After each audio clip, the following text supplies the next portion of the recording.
বর্তমান পরিস্থিতির আলোকে সকল শিক্ষকদের জন্য কঠোরভাবে দুটি নির্দেশনা পালন করার জন্য পরিপত্র জারি করা হলো। এই সংক্রান্ত বিস্তারিত তথ্য জানাবো আজকে ভিডিওতে। প্রিয় ভিউয়ার্স, আজকে নতুন ভিডিওতে সবাইকে স্বাগত জানাচ্ছি।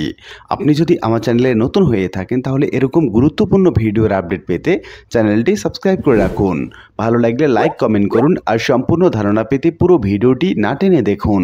তাহলে শুরু করা যাক।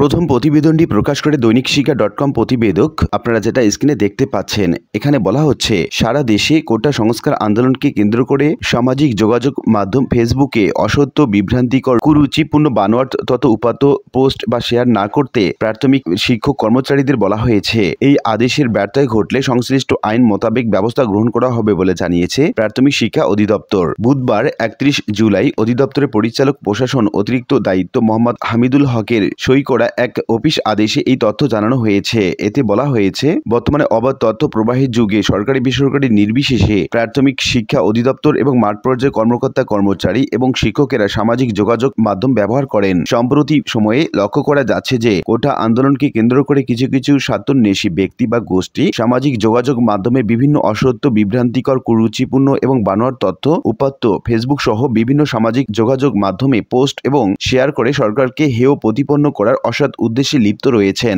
প্রাথমিক শিক্ষা অধিদপ্তরের দেশের অন্যতম বৃহৎ সরকারি প্রতিষ্ঠান এবং এই অধিদপ্তরের আওতায় বর্তমানে প্রায় 5 লাখের কাছাকাছি শিক্ষক কর্মকর্তা কর্মরত রয়েছেন। প্রজাতন্ত্রের কর্মচারী হিসাবে সরকারি কোনো আদেশ, নিষেধ এবং কার্যক্রম সম্পর্কে সমালোচনা করা বা সরকারি কোনো কার্যক্রম বিষয়ে সামাজিক যোগাযোগ মাধ্যমে নেতিবাচক পোস্ট বা শেয়ার করা সরকারি কর্মচারী আচরণ বিধিমালা 1979 এর পরিপন্থী। এখানে যা বলা হয়েছে আপনারা যেটা স্ক্রিনে দেখতে পাচ্ছেন, বলা হচ্ছে একজন সরকারি কর্মচারী সরকারি সমালোচনা এবং বিদেশি রাষ্ট্র সম্পর্কিত তথ্য বা মতামত প্রকাশ করতে পারবেন কিনা এই সংক্রান্ত বিধিবিধান সরকারি কর্মচারী আচরণ বিধিমালা লিপিবদ্ধ করা হয়েছে।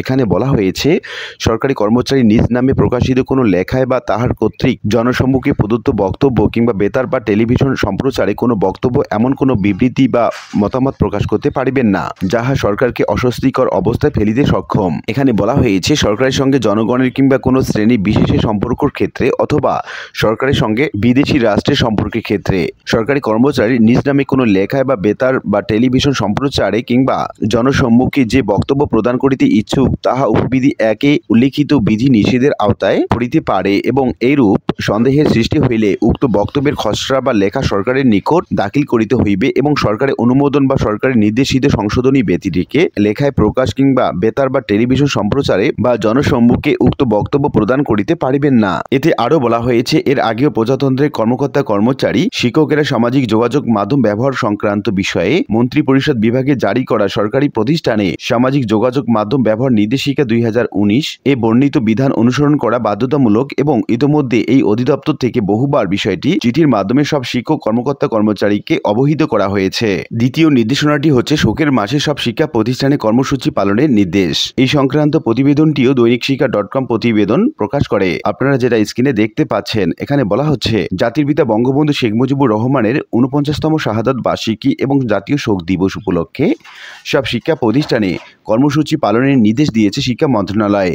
কর্মসূচির অংশ হিসাবে সব স্কুল, কলেজ শিক্ষক কর্মচারীদের মাসব্যাপী কালো ব্যাজ ধারণ করতে হবে। বুধবার 31 জুলাই মাধ্যমিক এবং উচ্চশিক্ষা অধিদপ্তরের এক চিঠির মাধ্যমে এই তথ্য জানানো হয়েছে। চিঠিতে বলা হয়েছে, অন্যান্য কর্মসূচি পরবর্তীতে জানানো হবে। এতে আরও বলা হয়েছে, আগামী 15 আগস্ট স্বাধীনতার মহান স্থপতি জাতির জনক বঙ্গবন্ধু শেখ মুজিবুর রহমানের 49তম শাহাদাত বার্ষিকী এবং জাতীয় শোক দিবস উপলক্ষে মাওসী অধিদপ্তরের আওতাধীন সব দপ্তর এবং শিক্ষা প্রতিষ্ঠানে এই কর্মসূচি পালনের জন্য নির্দেশ প্রদান করা হলো। আর এই ছিল শিক্ষকদের জন্য নির্দেশিত এবং কঠোরভাবে নির্দেশিত দুটি নির্দেশনা। আশা করি বিষয়টি বুঝতে পেরেছেন। আর আজকের ভিডিওটি এ পর্যন্তই। আশা করি ভিডিওটি আপনাদের ভালো লেগেছে। ভিডিওটি ভালো লাগলে লাইক কমেন্ট করতে ভুলবেন না। দেখা হবে অন্য কোনো ভিডিওতে। সে পর্যন্ত সবাই ভালো থাকবেন। ধন্যবাদ।